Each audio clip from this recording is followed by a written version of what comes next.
Praise Lord. Real forum में आपका स्वागत है। परमेश्वर के वचन में हम पढ़ते हैं कि हमें हमेशा भलाई करते रहना चाहिए।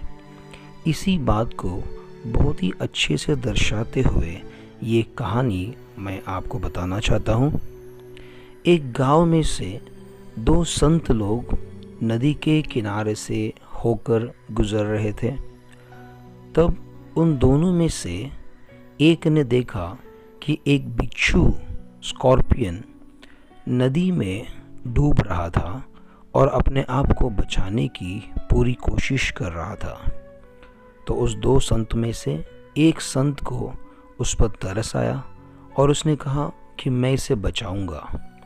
तब जो दूसरा संत उसके साथ था उसने कहा, देखो ये बिच्छू है, इसे आप बचाने से भी ये आपको डंक मारेगा। तब जो पहला संत था उसने कहा, ठीक है, इसके बावजूद मैं इसे बचाना चाहता हूँ। ये कहकर वो आगे बढ़ा, नदी के किनारे पहुँचा और पानी में अपना हाथ बढ़ाकर उस बिच्छू को बचाने की कोशिश किया। जैसे उसने हाथ बढ़ा के बिच्छू को अपने हाथ में लिया, उस बिच्छू ने उस संत को डंक मार दिया। तब जो दूसरा संत था उसने कहा, देखो मैंने तुमसे कहा था कि बिच्छू को तुम कितना भी बचाने की कोशिश करोगे वो तुम्हें सिर्फ बुराई ही करेगा। वो शुक्रगुजारी हृदय उसमें नहीं होता है और इसीलिए वो तुमको बिना डंक मारे नहीं रहेगा।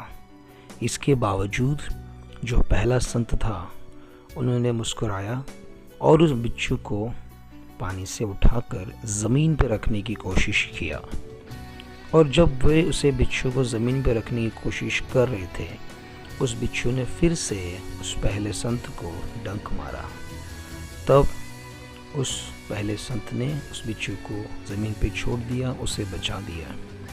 तब दूसरे संत ने कहा, क्या फ़ायदा हुआ इतना परिश्रम करने का? आपने तो भलाई की, लेकिन इसके बदले में आपको तो डंक मिला, बुराई मिला। तब उस पहले संत ने कहा, इसमें फ़ायदा या नुकसान देखने की क्या बात है? देखने से जो बिच्छू है ये तो उसका स्वभाव ही है कि वो डंक मारे, और क्योंकि मैं संत हूँ तो मेरा स्वभाव ही है कि मैं उसे बचाऊँ। बिच्छू ने अपना काम किया और मैंने अपना काम किया, दोनों ने अपना अपना कर्तव्य निभाया। अब इसके उपरांत इसमें ये देखना कि क्या फ़ायदा क्या नुकसान का कोई प्रयोजन नहीं है। ऐसा कहने पर जो पहला संत था वो समझ गया और फिर से वो शांति स्वरूप आगे बढ़ने लगे। इसी प्रकार अगर हम हमारे जीवन को देखते हैं, हमारे जीवन में भी लोग आते हैं जिनको हम कितना भी भला करने से वे हमारे लिए बुराई ही करते हैं। तो हमें ये समझना है कि जिनका जो स्वभाव होता है वो उस स्वभाव को प्रकट करता है।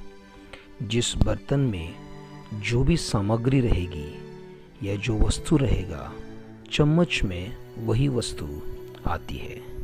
इसीलिए हमें परमेश्वर ने पहला तिमोती 4:4 के अनुसार हमें सृष्टि किया गया है और हर एक वस्तु जो परमेश्वर ने सृष्टि किया है वो अच्छा है, ऐसा वचन कहता है।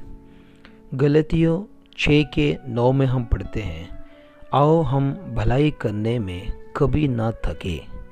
इससे हम ये समझते हैं कि हमारा परमेश्वर ने हमें अच्छा और भला होकर सृष्टि किया है और हमें कहा गया है कि हमें भी भलाई और अच्छाई करनी है।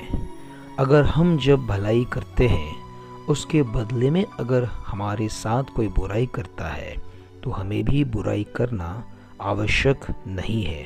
हम भलाई करना जारी रख सकते हैं। आशा करता हूँ इस कहानी के माध्यम से आपको आत्मिक जीवन में आगे बढ़ने के लिए प्रेरणा और प्रोत्साहन प्राप्त हुआ होगा।